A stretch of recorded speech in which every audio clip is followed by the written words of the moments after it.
Hey guys, welcome back to the house that's always covered in cat hair. Today we're going to look at some photography umbrellas and a good compromise between using a softbox and a really portable umbrella.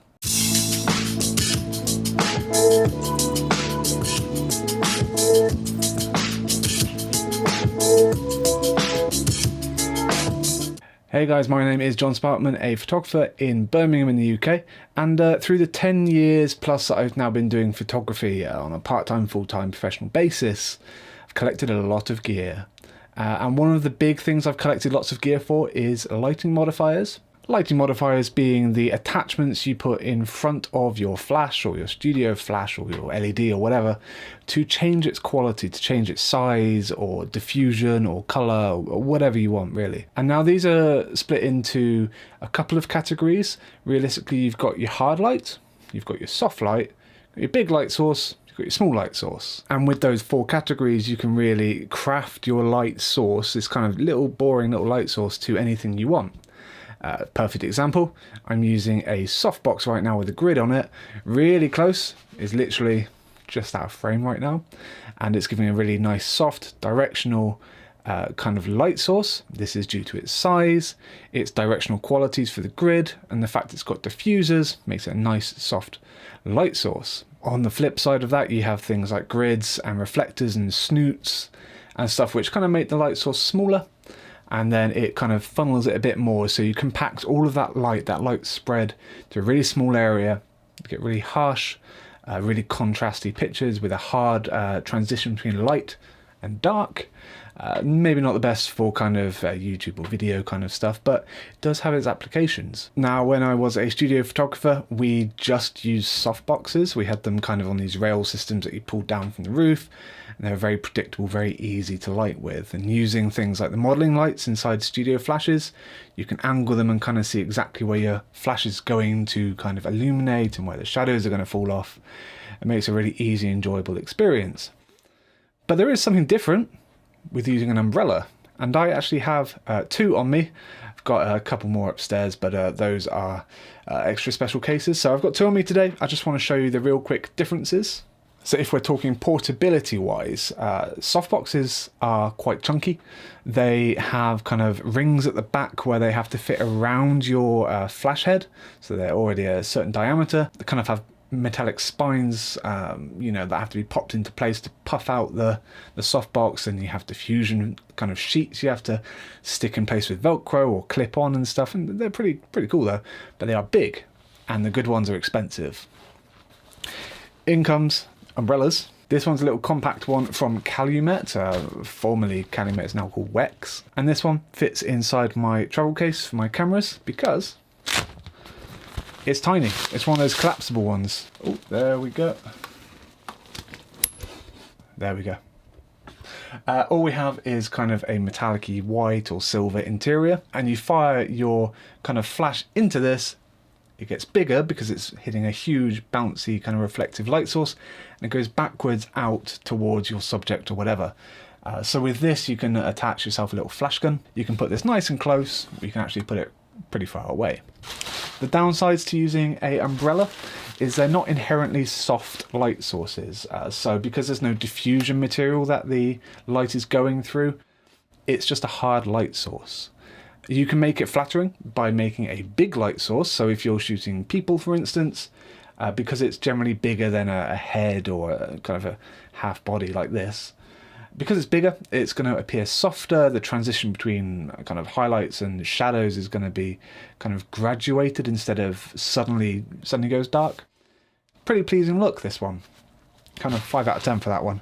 But believe it or not, there is an umbrella which kind of acts like a softbox, and I have one here. This is the Walimex Pro. It is a softbox umbrella, and you can see already when I'm taking it out, it's got the diffusion material sewn in. Like, this is actually sewn in. Go for some ASMR, shall we?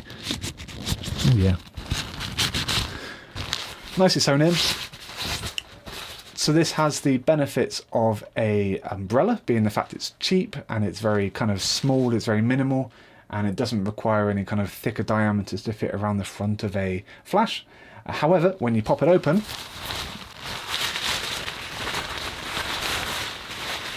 find the umbrella shaft. And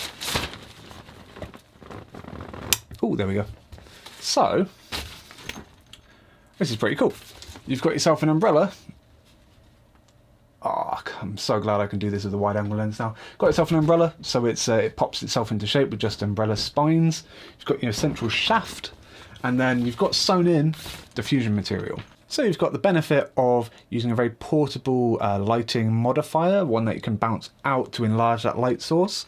Then all the light that's coming back out is then going through a diffusion material, which gives you a big, soft light source. Now, the reason why I bought one of these was due to a very famous photographer, Annie Leibovitz.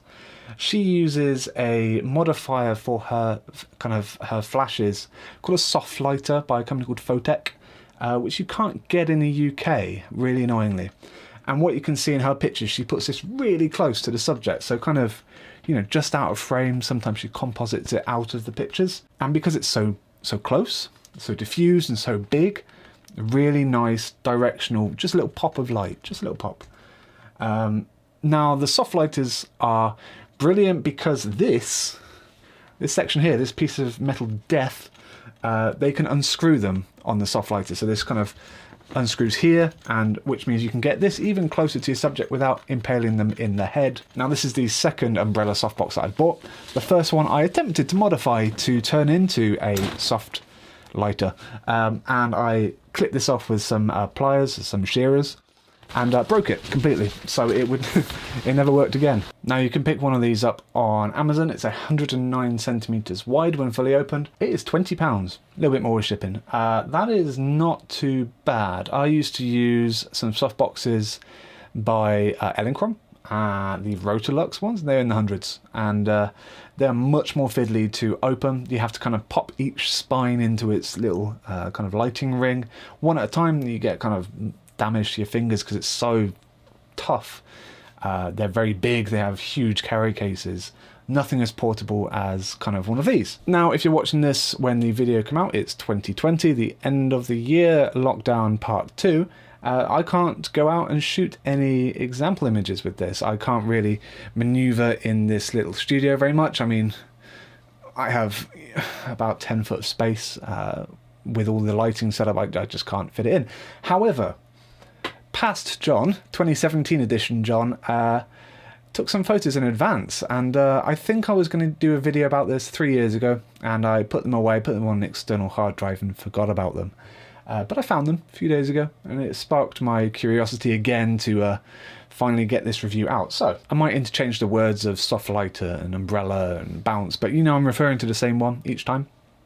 Now, I used it on a shoot in London with a fitness model, Helen Saunders, and we really wanted to try and emulate kind of the direct lighting and mixed lighting sources of Helmut Newton's era, kind of black and whites. I prefer colour myself, but we had a go. So our first image is just simply, it's just the setup of kind of what I had going on. So I very simply had the umbrella attached to a kind of a lighting adapter at the top, which would let me slide in a flash unit, and then there was a little hole for the umbrella, kind of the spine, the central bit to pop through. And I used the Godox AD360, which is a very high powered flash, much more powerful than regular flashes. They need a little external power pack to power them because they're big old things. And I attached that all to a monopod, just a regular cheap old monopod with a couple of clamps and stuff. And it was very versatile. You could pick it up and you could have an assistant hold it. What I really want to get across is the ways that you can angle this light to kind of create different effects, and how it shapes a person if you're doing kind of portraits or model photography. This will show you kind of the angles, the distance you should be at to be able to get these kind of illumination and the fall off and the angles of, you know, Rembrandt, that kind of business. So we have Ruggles, whose house it was in London, just modelling the flash for a second, and it's pretty large. You can pop it up, because it's on the stand, you can pop it up above people's heads quite easily. You can see that spine sticking out quite viciously. It's about kind of maybe 10 inches long, and can't get it too close to someone's eyes. I set it up initially just using a mannequin. We adjusted the exposure so it was, the ambient was a little bit darker than maybe correct exposure, so it's a little bit low-key. We're going to supplement that with the flash to make, you know, a little pop of light. You notice that fall off from the light side of the picture, the highlights, to the dark. It's very soft. The shadows are, they're not casting like very hard lines when they create a shadow. It's very, very soft and kind of all enveloping, a bit like this light here. But I was probably maybe a foot away at that point, and you'd definitely be in the picture at that point. So backed off a little bit. You can use it just behind the model because the light source is so big, that light's going to wrap around, and so you can get a nice kind of rim light and have the fall off go around the front. You can see how close you can actually get this light source, and if you look at the softbox itself, unbelievably even. There's no hot spots because it's bouncing. That hot spot has been dissipated into the silver interior of the umbrella, and then it's getting diffused again on the way out of the white linen. We had the ability to mount the light directly above a subject because it's so close. By the time the light hits kind of the mid portion of the model or the mannequin, it's already incredibly dark, and it's, by the time it hits the feet, it's going to be many times darker than the top of the head. You would fix this by moving the light further away, upping the power at that point as well, get a more even spread. But you wouldn't get that contrast between the shadow and the highlights as much. It kind of evens it all out. You can see on some of these pictures, if you angle the modifier just a little bit in the other direction, so maybe in front of the model, it does a very good job of controlling the light, so it doesn't have too much spill. You may find that if you're using a pop-up umbrella, the white ones where you shoot through gives a very nice soft light, but because there's no control, there's no flagging, or there's no ways it can stop the light, everything's illuminated. It can be good. It's a very safe way of shooting if you want to shoot nice and bright and evenly. However, you have no control. You can't actually make bits darker. You can't selectively choose where you're going to have your light and not your light. So we really just went through and tried to find some lighting solutions. And once we were quite happy, we started to introduce a secondary light source. This was a permanent on light, one of those like halogen lights that kind of builders use. You stick it on the floor, nice cheap thing. Produces incredibly dirty orangey yellow that doesn't look great, I'll be honest. I wouldn't recommend lighting models with just that. So once we had the kind of the floor light down, that working light, we brought in Helen, and we just kind of moved around. So we wanted to get these weird shadows on the wall behind her. So we had a nice dark room producing this kind of Frankenstein effect where you're lit from beneath and you've got these scary shadows behind. You can see the kind of the distance we were using this modifier, this flash umbrella, maybe 2-3 foot up in the air as well, bit far away on the side, so not on the same axis of the camera. And what we were doing, we were trying to carve out some kind of flattering light output, and then blending it with the kind of the orangey heat of the tungsten one. It just kind of gave a really nice atmosphere and vibe. And this was the final output, so we're having her dissecting one of these mannequins.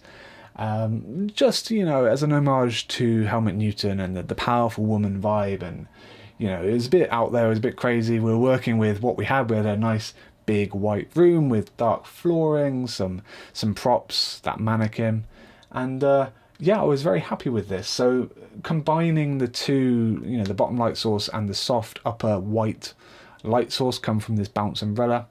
Very portable, very handy. If you do have that little spiny bit, it's very easy to kind of edit out of the pictures. It's only a little one. Wouldn't recommend cutting it off. Of course, we need to do some just for Helen's portfolio, for her modelling, fitness stuff. So we just killed off the little floor light, did everything with the bounce umbrella. Gives a nice pleasing light just on the side. Ambient in the room was kind of -1, -2 compared to the main light. So it was gave that nice selective light, very portable. So these kind of bounce umbrellas are really handy as well. I mean, if you're getting into the realms of gelling your lights, maybe you've seen the Jake Hicks tutorials on gelled lighting and you want to get that wash of colour, but you also at the same time don't want to get huge sheets of expensive gels to cover your massive 30-inch softboxes, because that gets really expensive, you know, tape everywhere and stuff. You can fit the reflector of your studio light inside this bounce umbrella and you can gel that. Then that bounces, it goes through a diffuser, you've got a nice big green or blue or whatever light. There are brilliant companies out there who sell kind of more adept or more high-end versions of this softlighter. You can get parabolic ones which channel the light much better, it kind of shoots it out in a straight line instead of scattering. And you can get ones where you can remove the skin or the softbox layer from the front, and you can then shoot, harder light source, or you can shoot a softer light source. In the future, I will be doing some more lighting modifier reviews. I've got grids, I've got little reflectors, I've got big softboxes, I've got a 6-foot wide umbrella in the attic, which I bought in year 1 of photography in 2010, and I probably haven't ever used. It's very hard to find a specific use for that one, but I will find one and I will show you. But until then, if you use softboxes, or if you use umbrellas, or if you use umbrella softboxes, leave a comment down below. I'm very interested to see what you use them for, or if you have any suggestions, or kind of if you just want to shout out any kind of notable brands or kind of ideas that you have going forwards. Always love to hear them, always try and respond. As always, thanks for watching, stick around and subscribe. I'll see you in a future video.